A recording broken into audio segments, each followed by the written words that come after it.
The Lord of the Rings The War of the Rohirrim, directed by Kenji Kayama and starring Guy Wise, sees a different take on the Lord of the Rings franchise, using an anime art style. Going back 200 years to a time before the ring, an attack causes the forces of Helm Hammerhand to take its last stand. Out of desperation, Helm's daughter Hera must lead a resistance against a deadly enemy. So based off the trailers, this film originally looked pretty good, but as I've seen it more times, the film looks fine. The Lord of the Rings trilogy is pretty iconic at this point, with Return of the King winning Best Picture in 2003, being a generational moment in film. This series is pretty iconic at this point. I saw it maybe a year ago, and yeah, it's pretty great. It can definitely drag at points, and I'm not a fan of everything, but pretty much each movie has a great moment, especially in the finale. If I had to rate them all, Fellowship of the Ring is a low 8, The Two Towers is a high 7. It's my personal least favorite. I just don't find it super interesting. And lastly, Return of the King is a high 8. It can drag, but the ending is fantastic, and overall, they're all pretty great. I haven't seen anything from this director, and additionally, Guy Wise is someone I've also seen nothing from. So yeah, besides the original trilogy, I really don't got a lot of background info going in. Plus, I don't know the lore of Lord of the Rings super well. I've only seen it once. Anyways, the trailers look alright. I like the animation so far, and it's a cool way to take a new story of Lord of the Rings and turn it into an animated art style. The story could be a bit boring, and the voice acting honestly seems kinda messy. I'm still not sure though, since this film does look pretty cool. The score is really great, even though it's probably not gonna be in the movie. Or it might be, I don't know, I haven't seen it yet. Yeah, that out of the way, I'm actually gonna go see the movie now, so I'll be back with my initial thoughts. Okay, initial thoughts, it was okay. The animation was really good. I'll get into it obviously, but off initial thoughts, it just was kind of I liked the first half a lot more than the last half.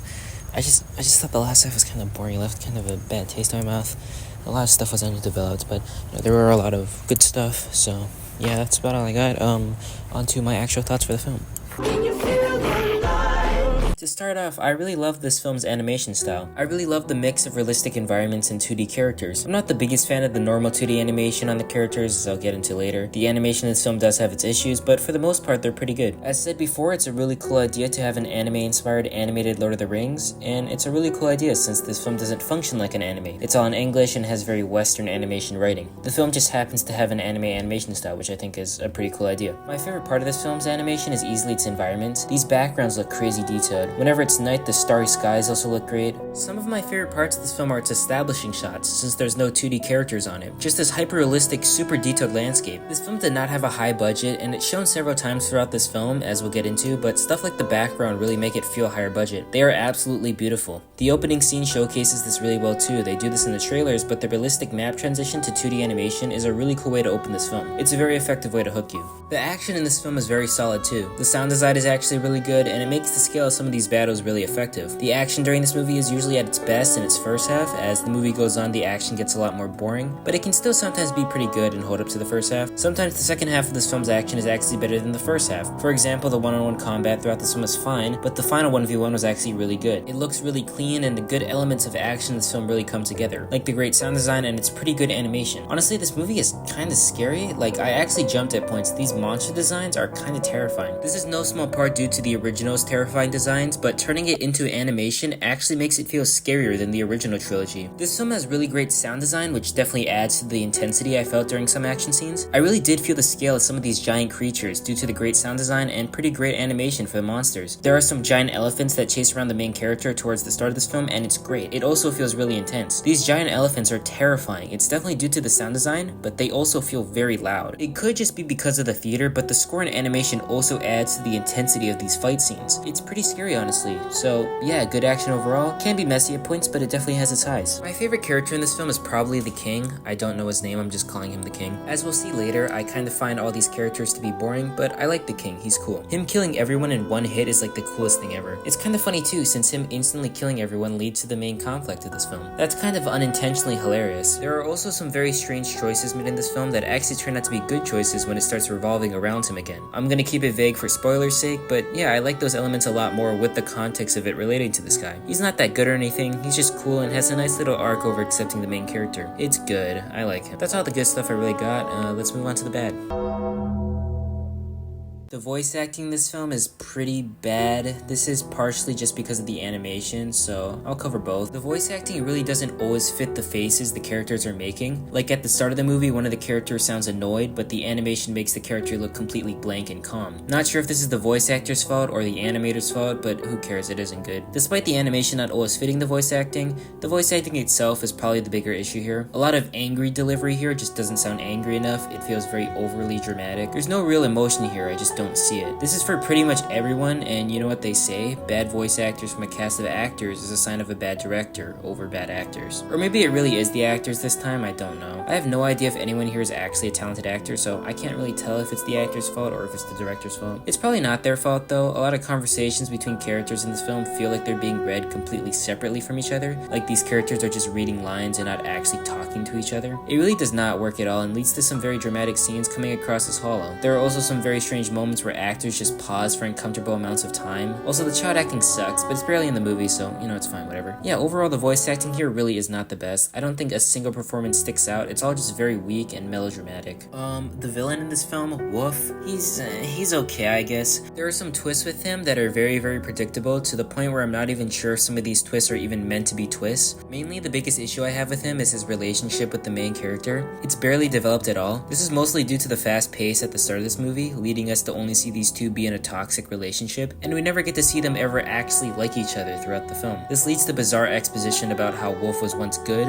which is so strange because the only flashback we ever see of him in this film is him still kind of being cruel. Like he tries to fight and kill the main character in this one flashback for no reason. I get that he's just a kid at this point in the movie, but it doesn't really matter since in reality we've literally never seen him be sympathetic in the slightest throughout the entire film, even in the flashbacks. There's a line in this film where he says, "The boy you knew was gone." Like, we never even got to see that boy. The only time we saw him as a kid, he still wasn't that great. Like, what is going on here? Plus, he also has this assistant guy, and whenever he tells him to do something, he just ignores it. I guess it's meant to show that Wolf is reckless, but you don't need another character to tell him obvious facts so that he can ignore them. At least that assistant guy gets one decent scene at the end of the film, but that's like all he does. Besides that, he just tells Wolf very sane statements so that the villain can ignore him and do reckless acts. I did praise the animation previously, but it does have some issues that I'll pick a bit here. The low frame rate really just doesn't work for me. I don't love how these characters move. It definitely leads to occasionally stiff animation. There are also just some examples of animation sucking in this film. It's often at some of the best scenes of this film too, which suck because it really drags it down. Like, there are some deaths in these films that are meant to be very dramatic, but the animation on it just sucks. They look like trash. It completely takes me out of the story the film is trying to tell. And at the end, during the 1v1 battle, which I did praise before, there are some absolutely garbage visuals here. Like, they look really, really bad. This isn't taking away from the good animation of this film though. Like, the backgrounds are still literally perfect. It's just that the simple 2D animation can sometimes fumble in a lot of aspects. This film's biggest issue for me is its pacing, at least at its start. The film has a lightning fast pace at the beginning. Basically everything you've seen in the trailers for the film happened in its first 15 minutes. This leads to them throwing a ton of characters at you in the first 10 minutes, which is way too much and very overwhelming. This movie just feels super rushed at its start. Like, there are points where the film writes itself into a corner, like the main character at one point isn't able to escape a watchtower, but then like a minute later when she can't do anything else and is escaping, she just jumps out of the watchtower and is completely fine. Like, that's just super rushed poor writing to keep up with this film's pace. This leads to the middle and end of this film not really working. I just don't care about any of these characters. They kill off some of them and I really couldn't care less because this film is more concerned with moving on through the story without giving me any time to get to know any of these guys, and then they're just dead. The end of this film also has the main character embracing these side characters and I just could care less. Like, they're giving these moments the same treatment as the original trilogy, but it's like, the original trilogy was 9 hours long. Of course we got to know these characters. We've only had 2 hours of these side characters, which is only the screen time of the movie, not even taking into consideration how much time the side characters actually get in the film. And they've barely been able to do anything because of this film's lightning fast pace. Anyways, yeah, I don't like any of these characters. The main girl is fine and everyone else is boring, except for the king. I like that guy. Overall, this film was okay. My favorite aspect is definitely the artwork and backgrounds and environments in this movie, and the worst aspect was my lack of investment in the characters for this film. I really could care less. Oh, and I already know this film is gonna get the anti-woke guys going crazy, so no, I don't care that the main character is a strong female. That's a good thing actually, and I'm so sick of having to share the same space as these annoying right-wing losers.